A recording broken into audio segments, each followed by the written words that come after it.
got too many things to do right now. Say I don't know what you want, baby girl, come on now. Don't get turned.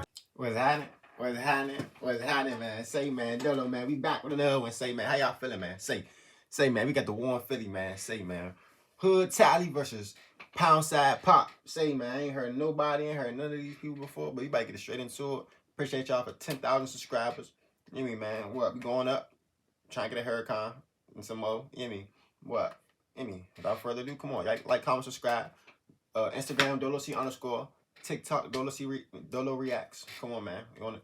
Come on. On my way to a million. Come on. Pop and Hood Tally are two upcoming rappers in Philadelphia trying to make it in the industry. Yeah. But most fans have no idea about the deadly beef they have behind the music. Man, one thing about Philly, I've been to Philly one time for a car meet. Philly looked like the trenches everywhere. Well, at least what I seen. It looked like trenches. I don't know what else. I ain't going out Philly. If anybody watching the video from Philly, y'all know y'all in the trenches. Y'all know it look dirty out there. Just saying. It's dirty down here too. In Washington. In DC. Bro, stop playing. They were breaking down the entire shocking story. Pound Side Pop and Hood Tally both came up in the trenches of Philly. Yeah. Back in the day, there was tension between their crews, but it wasn't that serious until a fight broke out at a basketball game and everything changed. According to rumors, Pop and Tally were both at the game with their homies. Pop's friend Sadi allegedly said something to a dude from Tally's set, Uptown. And that's when the situation popped off. A few years later, Tally went live on IG and said he was beating Pop up until Pop's homies jumped in to save him. When I seen you at that basketball game, nigga, I punched you the fuck out, nigga. It's like, say like you from New York, they all talk the same. It's like every little, in Philly, they be like, yeah, I'm seeing that basketball coach. Yeah, I seen, like, you could tell, like, yeah, see that basketball coach. Yeah, I seen you ain't do nothing. It's like, they talk like, it sound like Baltimore, but you can tell it's not Baltimore. You know what I'm saying? Listen to them. And then your team start jumping me. See, and then your team start jumping me. Then your team start jumping. It's like, sound like Cali. It's like after the fight like at the a Cali basketball mixture of Cali, Tally's Baltimore. homie You know shot what I'm Lizzie, saying? got booked on a gun charge and ended up behind bars with Pop's homie Sadi. According to rumors, like they were fighting a lot while they were locked up, and that's why the beef really turned up. Shaw wasn't beefing heavy with Pop's side before he got booked, but then the situation turned deadly. Sadi came home and was allegedly hooking up with the same girl as a dude from Uptown named Wee. Yeah. Wee went to the same high school as Shaw Glizzy, and that's allegedly how he found out where Sadi lived. Sadi grew up listening to Meek Mill, wanted to become a rapper to make it out of the streets. His mom believed in him and thought buying him a studio would keep him out of trouble, and it didn't take long for him to get his name buzzing in the city. Without Sadi, Pop probably never would have started rapping. Pop never wanted to hop in the booth, but one day Sadi brought him to the studio and asked him to make a hook. Pop did his thing, and Sadi was rocking with it, so he asked him to do another one after that. Sadi dropped his first mixtape in 2016 and was building a good audience, but just a few months later, the street drama caught up to him, and he was tragically killed at just 18 years old. On February 9th, 2017, Sadi was at home chilling on the couch when some shooters pulled up and started letting off shots through the window. Nobody was ever booked for Sadi's murder, but Shaw Glizzy was allegedly the driver for the hit. A few months later, Shaw's homie Stooks was at a party when someone pulled out a gun and started shooting. 4 people got shot, but Stooks was hit the worst and almost died. He was a star basketball player in high school and had just received a full scholarship to play in college. But a month before he left, he was allegedly shot at Skip Back for Sadi. By that point, the beef was really heating up, and innocent people started dying too. A dude named Jalil man, I ain't gonna lie, that'd be the worst. They had full scholarship for basketball, like. And let me get this right. He was the driver. You got a full scholarship to play basketball. What are you doing? You need to be in the house. You need to be in the crib. You need to be doing something else. Not like, come on, dude. We got a full scholarship. You probably could have been to the NBA. It was cool with Sadi, but wasn't active in the beef at all. After Sadi died, he started wearing a hoodie with his name on it, and that's allegedly what got him killed. According to rumors, Jalil walked past an Uptown affiliate while he was wearing the Sadi hoodie, and the Uptown dude pulled out a gun and shot Jalil in the back. Then a few months later, Shaw's homie Wee was shot and killed. Wee is allegedly the one who gave up Sadi's location, but he wasn't really active in the streets and had just graduated from college. It's not clear exactly what happened next, but Shaw ended up getting shot around the same time but survived.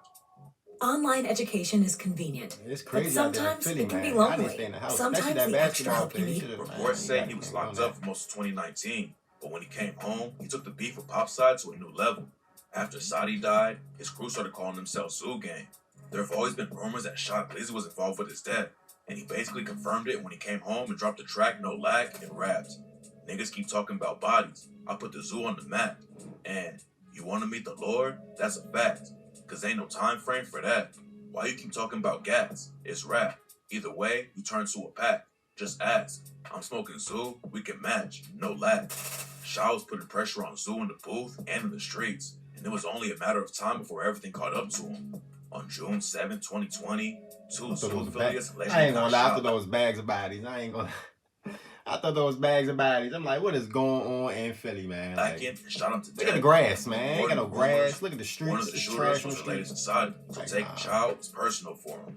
After Shaw died, Zoo Gang started dissing him like Ain't crazy. going to Philly, Like on the man. track, Zoo Gang soldiers were pop raps. All these bitches around the gang trying to steal the lingo. Shaw runs, bitch, that's all the gang smoke. And on the track, ZOO, Pop's homie OT7 Kwani said, last nigga played with Zoo name? Shit, got him stepped on. I know you remember, can't forget it, cause you was next to him. I put that on God. We catch a man, and we gon' take it there. They said that his body had left the scene, but shit, his face still there. Losing Shaw was a big blow to Uptown, but it didn't take him long to clap back at Zoo. And in July 2020, they almost killed Poundside Pop. It's not clear how they got the drop on him, but 7 Uptown affiliates spotted him at the intersection of 25th and Master Street and started letting off shots. 4 people got hit, and an innocent woman ended up getting caught up in the situation and tragically died. Pop was the biggest name in Zoo Gang after Sadi's death. It's not clear how much work he was responsible for in the streets back then, but it would have been a massive win for Uptown to take him out. Luckily, Pop survived, but the violence didn't end there. In 2021, Tali's homie Jaleel Shands, aka Loso, was walking down the street with his girlfriend. They were in a pretty safe area of the city, but that didn't stop the ops from crashing out. A van pulled up on Loso, and 4 dudes hopped out shooting. The cops found at least 27 shell casings at the scene. It was clear from the jump that it was a targeted hit, and not just some random shooting. Loso and Tali were really close. And in an interview, Tali talks about how much his death hurt him. It's not clear how active Loso was in the streets, but he was one of the dudes on Tali's side who was kind of Pop for getting his watch snatched. A year before Loso died, Tali and Pop's crews got into a fight, and Pop ended up losing his watch. Tali and his people said they snatched it, but Pop claims it fell off during the fight, and someone in their crew just picked it up off the ground. Pop told Tali he could wear the watch to his funeral. So Tali clapped back and said Pop should send an assassin if he really wanted his watch again. The drama between Pop and Tali was getting them both a lot of attention, and that's when Philly's biggest rap star hopped in to try and squash it, but ended up sparking a whole new beat. Meek Mill made it out of Philly and was one of the hottest rappers in the world at one point. By the time Pop and Tali were going viral for their beef and diss tracks, Meek was already a millionaire who stayed far away from the trenches. Meek saw all the violence going down in the city, so he hopped on social media and said he would get all the main artists in the city a record deal if they put the... Meek Mill smart, but he still with no Diddy. He did all this stuff with Diddy, man, so you know, ain't no skipping it there. This video blow up, Meeky. You're not safe if you get to this point. You with Diddy. Bodies behind them and squashed the beefs. Ain't no hiding. Pop got heated when he saw the tweet because he felt like Meek wanted people to forget their dead homies for... Because me personally, I'm not paying $100,000 to prove anything. That's just saying I'm guilty. Just saying, Meeky. Little cash. You know what I'm saying? Before they started beefing, Meek and Pop were actually cool. Pop's first big track was called On Some Shit, and after it blew up, Pop ran into Meek at a birthday party. Then when Pop went out to LA for the first time, Meek sent over a contract and wanted to sign him. Linking up with a superstar like that could have been huge for Pop, but he says that Meek only wanted to give him $10K. I'm like, all right, 10K. I sign with you, nigga, for sure. But when the deal come, it's for $10,000.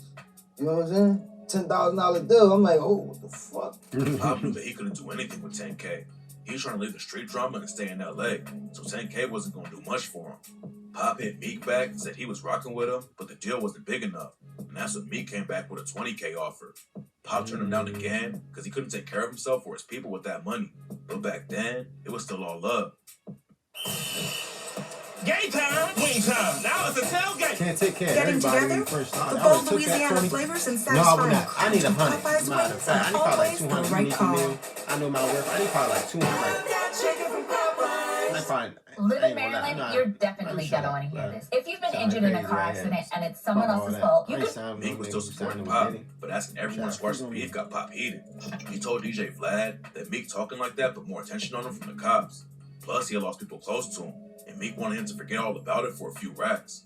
Pop said that if Meek really wanted to help artists from Philly, he could have reached out privately instead of airing out the business like that on social media. He brought up how Lil Durk signed King Von, even though Von had all kinds of street drama. But Durk never publicly told him to squash anything. Meek got clowned all over social media for acting like he was trying to stop the violence while he raps about the same situations. Then Meek said that pretty soon, everyone's gonna have to pick a side because you can't be cool with everyone. Pop clowned Meek for being a hypocrite. Then he hopped on IG Live and said Meek was banned from North Philly. Not from North, bro. Not from North, bro. Banned, bro. Wow. What is wrong with this boy? And that's when Meek clapped back What is and wrong said he with that runs bull? for them. The beef between Meek and Pop died down for a few years, but it looks like it might be sparking up again. Trippie Redd was rocking with Pop back then, and Meek unfollowed him on Instagram over the situation. Trippie made a video calling Meek corny for unfollowing him. Niggas unfollow you when they see you with the ops. And listen though, it should have been that same energy when you was fucking with the little niggas. You was fucking with their ops at the same time, cornball. But it took Meek 3 years to respond.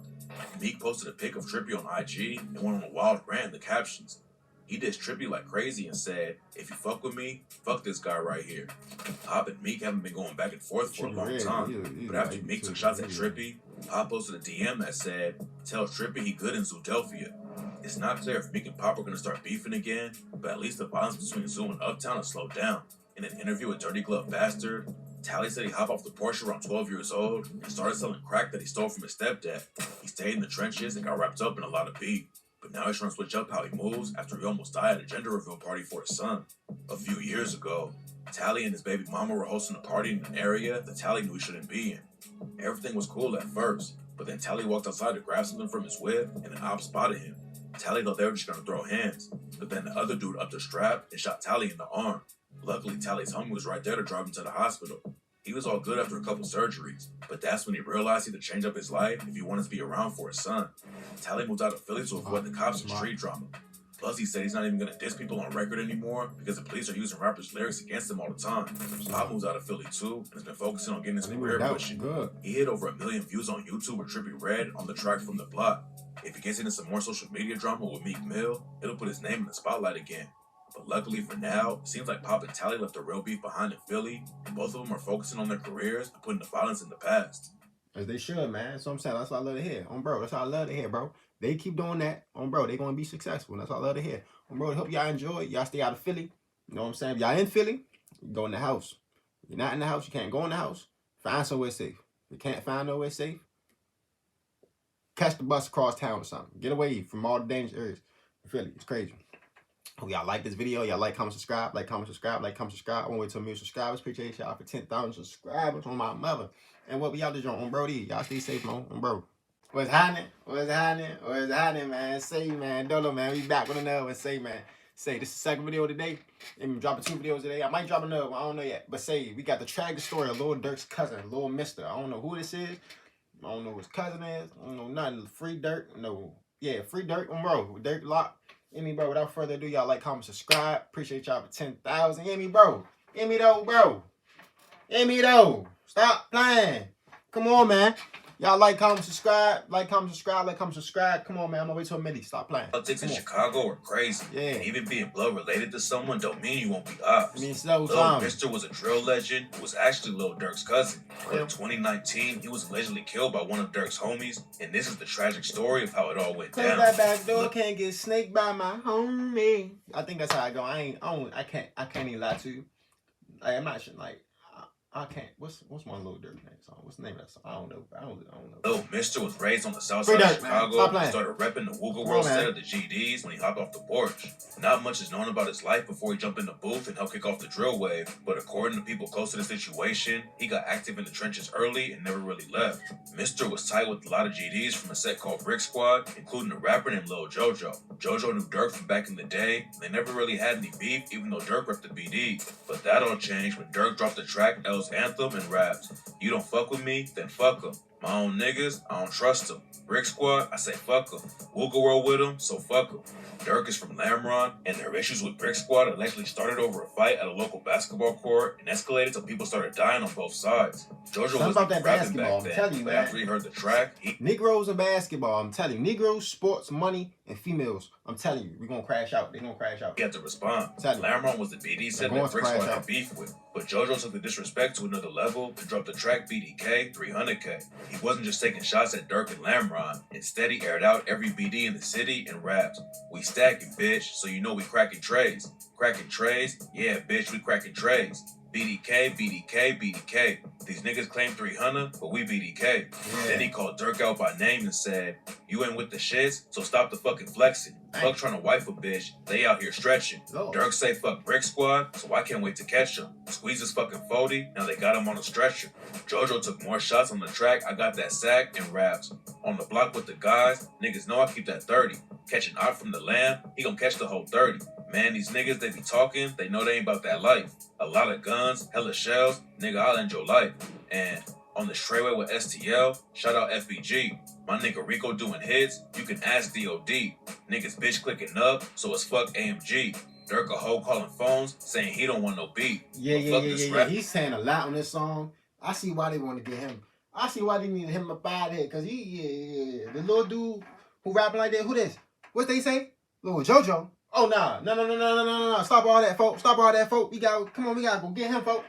That's how, you know what I'm saying? I ain't gonna talk. It's like 2011. Like, that's Say hello to Litter Robot, the solution to the litter box problem. For you and your cat. Never... At the same time as when JoJo was putting pressure on the ops, Lil Mr. was popping off in the drip. And when this video over, we're gonna go look up how long ago Lil JoJo song was. He dropped the track No Lacking and ran up over 10 million views on YouTube with the video. And he took shots at his own cousin Durk when he released the track like he owned something and said, Montana keep them guns like Osama. Big 30s knocking down llamas. Lil Durk don't diss again or you a fuck boy. I'ma keep this shit 100. You ain't with this shit, boy.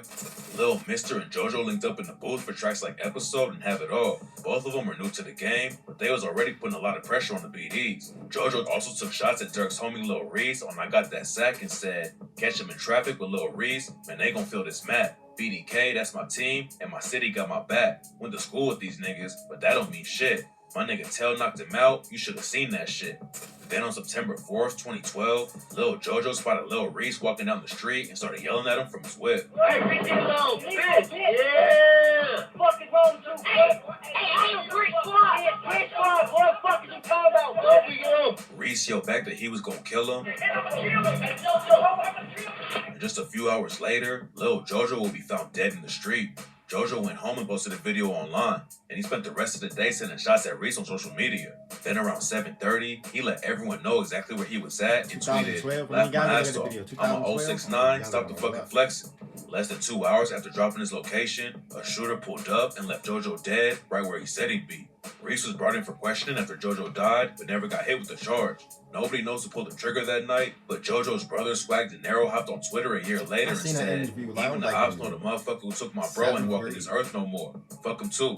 Lil JoJo's death was a huge loss for the GDs, and Brick Squad changed their name to JoJo World to honor his legacy.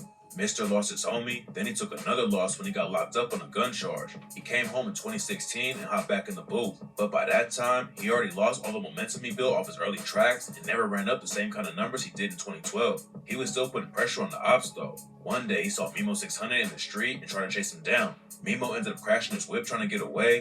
Hey, Mimo, you fast than a motherfucker, man. I'm Joseph Colvin. Yo ass fast, boy. Then he took off on foot because he claimed Lil Mr. and his homies had it outnumbered 4-1. Say it, folks. On King Dave, folks. You fat. They was so deep in the car. Mimo allegedly chased Lil Mr. down one time too, but they never actually caught up to each other. Mr. wasn't crashing out in the ops though, and a video came out of him fighting his own homie Rico Reckless in a gas station. Rico and Mr. was always tight. Rico says when Mr. featured him on the track, like some females though? What's up Mr. wasn't just crashing out in the ops though. And a video came out of him fighting his own homie Rico Reckless in a gas station. Rico and Mr. was always tight, and Rico says when Mr. featured him on the track, I Need a Flat, it was the first time he had his own music out in the city. But according to Rico, I love that Mr. Like, he's still my son. It's just, he was drinking too much lean, black. Oh my God. Rico was in New York when Mr. was dissing him, but the same day he got back to Chicago, they ran into each other at the gas station and started throwing hands. A lot of people clown both of them for the fight because how bad their squabble was. But Rico said he was trying to slap Mr. around a little bit because he still loves him and he ain't want to actually hurt him. After they threw down, it was all love between them. Durk and Lil Mr. rep different sides of one of the most brutal gang wars in history, but Mr. was still open to working with him. He told Zach TV back in 2017 that they were going to link up, but it would just have to be at the right time. If Durk and Mr. hopped on a track together, it would have put Mr. right back in the spotlight, and he might even be on the same level as his cousin is right now. But unfortunately, it never happened. And instead, Lil Mr. was murdered on the same block he repped his whole life. In March 2019, Mr. was on the street when a shooter rolled through and shot him in the head. He was rushed to the University of Chicago Medical Center for treatment, but by the time he got there, it was too late, and Mr. was tragically pronounced dead at just 24 years old. After it happened, Rico Reckless told DJ Vlad that Mr. was way too famous to still be hanging out in the hood. No Lacking was one of the first drill tracks to blow up, and it turned Mr. into a Chicago star overnight. Making it in the rap game and leaving the streets behind is the dream for a lot of artists. But Rico says a lot of dudes think that if you're not on the block every day, then you're not real. It seems like Mr. got caught up in the street mentality and didn't want to abandon the block, and unfortunately, it cost him his life. Mr. was one of the most influential dudes in the city, and FBG Duck shouted him out on the track Chicago Legends and rapped, "You know I ain't ending this shit without talking about Lil Mr. I just be thinking, damn, lil bro, how the fuck you let them niggas get you? Boy, you started no lacking. Why the fuck you ain't have your pistol? I just want to send my condolences out to his mother and his sister. You 100 with me forever. You gon' always be official." Durk never really spoke on Lil Mr.'s death, but he allegedly rapped about him on the track Take Drugs and said, "And I ride for the street niggas before my blood cousin. And he was an op, but he was a motherfucker. Got birth together, we was going to the doctors. Broken cribs together, we was stealing copper. I should have known you was a cop when we was playing cops and robbers. For example, you told my mama that I robbed a barber." Some people think Durk still had love for Lil Mr., even though they rap different gangs. But Durk's homies ain't hesitate to clown him after he died. King Von previewed a track with Polo G called Phil Jackson, where he took a shot at Lil Mr. and rapped, "Your main bitch, I probably hit her, and your homie sister. Even though that's folks' cousin, man, fuck Lil Mr." What's interesting about the situation though is that on the official release, Von's verse was changed and he ain't name dropped Lil Mr. On the official version, he raps, "Your main bitch, I probably hit her, and your homie sister. Even though that's folks' cousin, man, fuck your homie sister." It's not clear why the verse was changed or who made the call to get Mr.'s name taken off, but according to J Hood, nigga, Von did kill Durk cousin. There's no evidence to back the story up, but Von was definitely active before he was killed in 2020. Police have tied him to at least 3 different murder cases in Chicago, but there's no documents or anything linking Von to Lil Mr.'s death. Mimo 600 and Mr. definitely had static, and rumors say his homie Just Blow 600 was the one who pulled the trigger. After Lil Mr.'s death, Mimo was on IG Live with Just Blow and told him fans in the comments asked about Mr.'s death, and Mimo told the fans they was the police and that he ain't know anything about the situation. Mr. popped off when the drill scene was just starting, and at one point, it looked like he was really gonna make it out of the hood when Soulja Boy allegedly signed Lil Mr. to his SODMG label in 2013. It's not clear what went down behind the scenes, but after Mr. got out of prison, he started airing Soulja Boy out on social media for being a fraud and not actually signing him. Then he dropped a diss track called No Heart and raps, "Why these pussy niggas acting hard? Fuck a Soulja Boy, he foo-foo, he a fraud. Word around, he stealing niggas' bops. These labels selling dreams to a star. Watch me crank that Glock and let it rock." There was rumors that Mr. had finally signed a distribution deal with the label right before he died, but his ops caught him before he really had the chance to make it out of the city. He was famous in Chicago, and all his ops knew where he stayed, but he never blew up in the industry like other drill legends and couldn't afford a mansion out in California or Atlanta like Keith and Durk. Instead, he stayed on the same block he came up on, and now he's another tragic story of a rapper who never made it out of their hometown. It be like that, but I feel like it's these rappers' fault though, because it's like, I don't know if it's their fault or it's kind of their fault, because they don't got the mentality of, oh, when I get this money, I need to leave, or they don't got like the wherewithal in their soul to just leave, or just leave. Not that. I don't know. I can't speak for everybody, but for me, it's really not that hard. It ain't really none to just. Ain't really none. But nah, ain't talking about me right now. RP Lil Mr. Free Durk, yo. You know what I'm saying? Hope y'all like this video. Y'all like, comment, subscribe. Y'all like, comment, subscribe. Like, comment, subscribe. Appreciate y'all for 10,000. You hear me? On my way to 1 million. You hear me? And yeah, Mo. Y'all stay safe. I mean, y'all just be back with y'all soon. Ain't no doubt.